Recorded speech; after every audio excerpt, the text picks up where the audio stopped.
민수기 35장 9절에서 15절 말씀 제가 봉독해 드리겠습니다.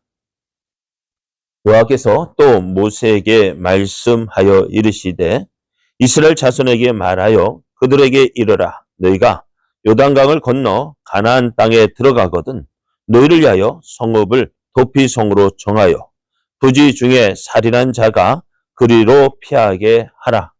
이는 너희가 복수할 자에게서 도피하는 성을 삼아 살인자가 회중 앞에 서서 판결을 받기까지 죽지 않게 하기 위함이니라. 너희가 줄 성읍 중에 6을 도피성이 되게 하되 새 성읍은 요단 이쪽에 두고 새 성읍은 가나안 땅에 두어 도피성이 되게 하라. 이 6성읍은 이스라엘 자손과 타국인과 이스라엘 중에 거류하는 자의 도피성이 되리니 부지 중에 살인한 모든 자가 그리로 도피할 수 있으리라. 아멘. 할렐루야. 우리를 사랑하셔서 우리와 함께 하시기를 기뻐하시는 하나님께서 우리에게 새 날을 허락하셨습니다. 하나님께서 허락하신 오늘 이 날이 함께 하시는 하나님을 믿고 그 말씀에 순종함으로 하나님의 선하신 뜻을 이루어가는 복된 날 되기를 예수님의 이름으로 축복합니다. 오늘 우리에게 주신 하나님 말씀을 통해서 하나님은 실수한 사람도 포기하지 않습니다. 하나님은 실수한 사람도 포기하지 않습니다. 이런 제목으로 하나님 말씀을 증거하겠습니다. 하나님은 아직 여리고 맞은편 요단 강가 모압 평지에 머물고 있는 이스라엘이지만은 이미 가나안 땅에 들어간 것처럼 저들이 가나안 땅에 들어간 것처럼 여기시고 가나안에 들어가면 저들이 해야 할 일을 말씀해 주셨습니다. 가나안 땅에 들어간 이스라엘이 먼저 해야 할 일이 뭘까요? 가나안 땅에 들어갔어요. 무엇부터 해야 될까요? 그 땅을 쳐서 정복해야 돼요. 그 땅에 살고 있는 범인들을 다 몰아내고 몰아내라고 말씀하셔요. 그리고 그들이 부어 만든 우상이든 새긴 우상이든 어떻게요? 그 우상들을 다 깨뜨리고 산당을 제거하라고 말씀하셔요. 그렇게 한 후에 그 땅을 제비 뽑아서 나누는데 어떻게 나눌까요? 공평하게 나누라고 하셨습니다. 공평하다는 것이 뭘까요? 네, 그래요. 땅을 나누는데 12지파니까 12등분해서 나누는 것이 아니라 숫자가 많은 지파는 많이 주고 적은 지파는 적게 주라 말씀하십니다.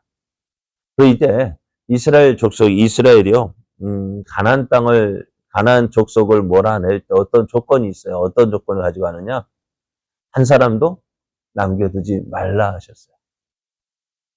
포로로 잡으면 저희들이 저들을 통해서 할 이득이 참 많잖아요. 그죠? 노예가 있으면, 종이 있으면은, 하나님은 가나안 족속을 노예로 삼지도 말고, 이것저것 핑계 대지 말고, 다 몰아내라 말씀하셔요. 왜? 저들이 나중에는 자기를 위해서 남겨둔 저들이 이제 나중에는 올무가 될 거예요. 저들이 남겨둔 저들로 인해서 눈에 가시가 되고, 찔림이 될 것이다 라고 하시고요. 그래서 저들이 나중에는 그 남겨두면은 저들에게 행하기로 생각한 것을 하나님께서 이스라엘에게 행하실 것이다 말씀해요. 결국 이스라엘도 이들을 몰아내지 못했기에 어떻게 해요? 결국 이스라엘이 그 가나안 땅에서 쫓겨났어요. 몇 년 동안? 70년 동안. 왜요? 우상을 섬겼거든. 자, 그렇게 이제 하나님께서 가나안 땅을 주시겠다 말씀하시고 그 땅을 다 정복한 후에 다 그 땅을 어떻게 분배하고 또 가나안 족속을 어떻게 물리쳐야 된다 이제 말씀하신 후에 이제 레이인을 위한 성읍을 주라고 말씀하십니다. 레이인을 위하여서 몇 개의 성읍이요? 48개, 48개의 성읍을 주되 그것도 공평하게 주라고 말씀하셔요. 어떻게 해요? 많이 받은 자는 많이 내어주고 적게 받은 자는 적게 내어주라고 말씀하십니다. 하나님 이렇게 이스라엘이 아직 가나안 땅에 들어가지 않았지만 마치 들어간 것처럼 이렇게 하라 명령을 하셔요. 그만큼 하나님은 어떻다고 가나안 땅을 이미 이스라엘에게 주셨어요. 우리도 하나님의 약속을 받을 때 어떻게요? 이미 받은 것처럼 주십시오. 그럼 내가 하겠습니다가 아니라 기도할 때 이제 받은 자처럼 기도했으면 응답 받은 자처럼 살면 나도 모르는 때 내가 그렇게 되어지는 것을 보게 됩니다. 예? 말씀 하나님의 약속을 받은 우리들 약속이 이미 이루어진 줄 믿고 믿음으로 행할 때 하나님께서 주시는 놀라운 은혜가 또 하나님이 주신 약속이 이미 이루어졌음을 확인하게 될 것입니다. 오늘 하나님은 레인에게 몇 개의 성읍이요? 48개, 48개의 성읍을 나누어 주라고 하시면서 특별히 6개의 성을 구별하십니다. 그래서 하나님은 그 구별된 성을 도피성이라고 하셨는데요. 도피성이 뭐냐? 부지 중에 살인한 자가 그리로 피하게 하기 위한 제도였어요. 이스라엘은 보복을 허락했어요. 억울하게 그러니까 내 가족이나 형제나 뭐 친척이 억울한 일로 예를 들어 죽임을 당할 경우에는 어떻게 해요? 그에 대한 피해 보복을 허락했어요. 그러니까 부지 중에 살인한 자는 어떻게 재판도 받지 않고 누구에 의해서 이 피해 보복자에 의해서 죽임을 당할 수가 있는 거예요.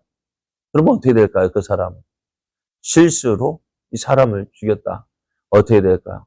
살기 위한 방법이 있어야 되겠죠.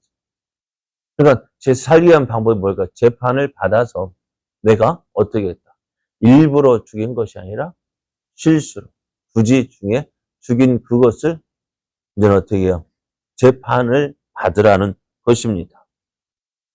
그래서 이것으로 피하는 사람은 그가 살인을 저지른 범죄자일지라도 우선 그 생명을 보호할 수가 있었습니다. 언제까지? 재판을 받을 때까지.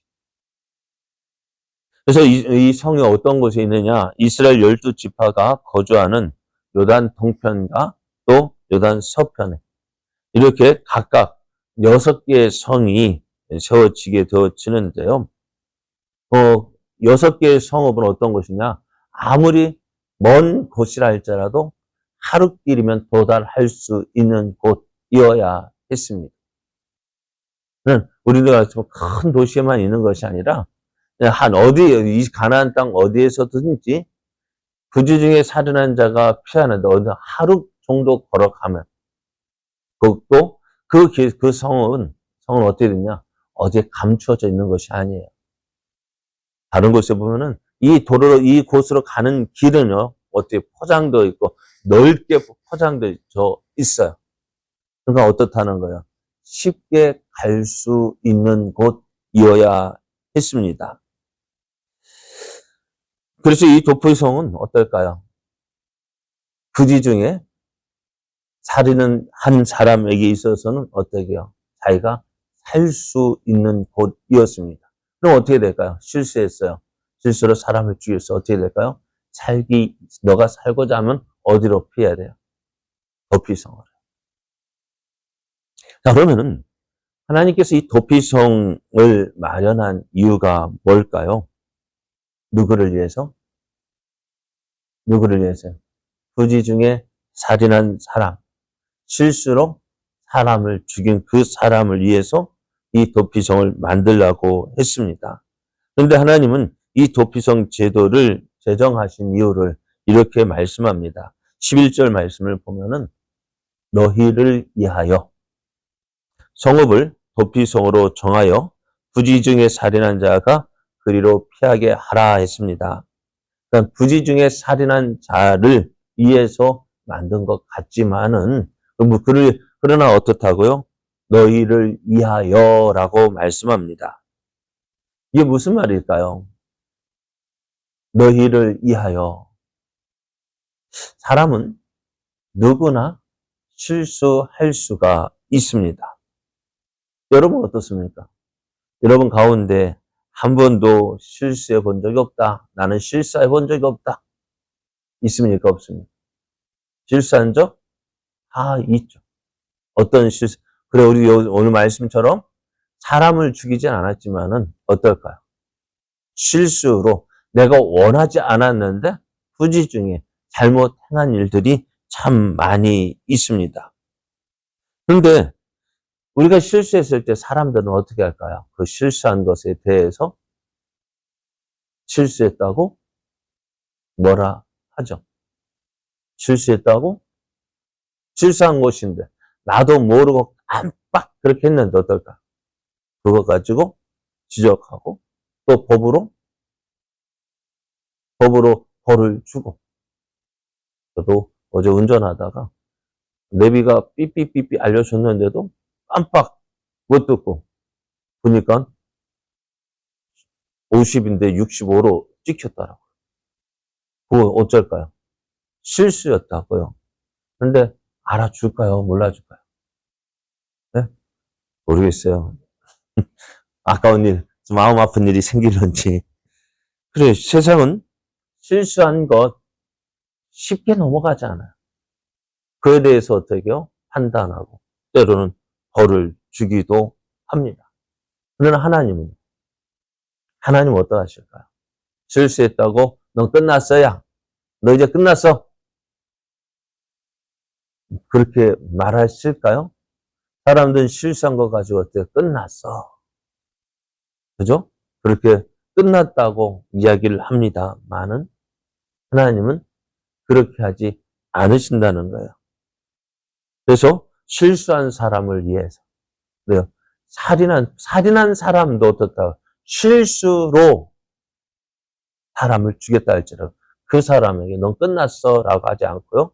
그가 살아날 수 있는, 살 수 있는 길을 정해 주셨습니다. 누구를 위해서요? 바로, 그러니까 이 도피성 제도가 나는 안 죽였으니까 아니요. 혹시 나도 그럴 수 있다는 거예요. 나도 그럴 수 있다는 거예요. 근데 우리는 나는 완벽한 줄 알잖아요. 난 실수 안 한 줄로 알잖아요. 그래서 하나님은 그렇지만 하나님 어떻다고 너희를 위하여 도피성을 만들라고 하셨습니다. 이것이 바로 하나님의 사랑이고요. 하나님의 은혜입니다. 오늘 우리가 죄인된 우리가 피할 수 있는 일이 있을까 없을까요? 죄인은요 솔직하게 피할 수 있는 곳이 없어요. 근데 하나님은 누구를요? 죄인된 우리를 위해서 누구를? 예수 그리스도를 보내주셨고요. 어떤 죄인이라 할지라도 예수님을 믿고 예수님을 의지하기만 하면 용서해 주십니다. 비록 누구라 할지라도 살인자라 할지라도 예수님께서 그 증거가 뭐예요? 예수님께서 십자가에 못 박혀 죽으실 때 좌우편의 강도가 함께 십자가에 못 박혔습니다. 근데 한편 강도가 뭐라고 얘기해요? 예수여 당신이 네? 오늘 나를 기억해달라. 나를 기억해달라. 그때 예수님이 뭐라 말씀하세요? 오늘 내가 나와 함께 나가는 있으리라. 이 강도가 한 일이 뭐가 있을까요? 마지막 죽는 순간에 예수님을 믿었는데, 그죠? 그랬더니 어떻게 해요? 오늘 내가 나와 함께 나건에 있으리라 하셨습니다. 자, 그러면은 이런 사랑을 받은 우리들은 어떻게 해야 될까요? 이런 사랑을 받은 우리는 어떻게 될까요? 예수님은 이렇게 말씀하셨어요. 마태복음 6장 12절을 보면은 우리가 우리에게 죄 지은 자를 사하여 준 것 같이 우리 죄를 사하여 주시옵고 라고 얘기합니다. 우리가 하나님한테 죄 용서를 받았다 하는데 죄 용서를 받은 우리가 해야 할 일이 뭐냐? 나에게 죄 지은 자를 어떻게 해요? 사해 주어야 하는 거예요. 우리가 우리에게 죄 지은 자를 사하여 준 것 같이 우리 죄를 사하여 주시옵고. 그러니까 내가 다른 사람을 용서해야 하는데 용서하지 못하고 계속 품고 있고 너 이랬지 하고 판단하고 정죄한다면은 어떻게 될까요? 내 죄가 용서 받는다가 못 받는다. 못 받는다. 그래서 계속해서 마태복음 6장 14절 15절을 보면은 이렇게 말씀해요. 너희가 사람의 잘못을 용서하면 너희 하늘 아버지께서도 너희 잘못을 용서하시려니와 너희가 사람의 잘못을 용서하지 아니하면 너희 아버지께서도 너희 잘못을 용서하지 아니하시리라 말씀해요.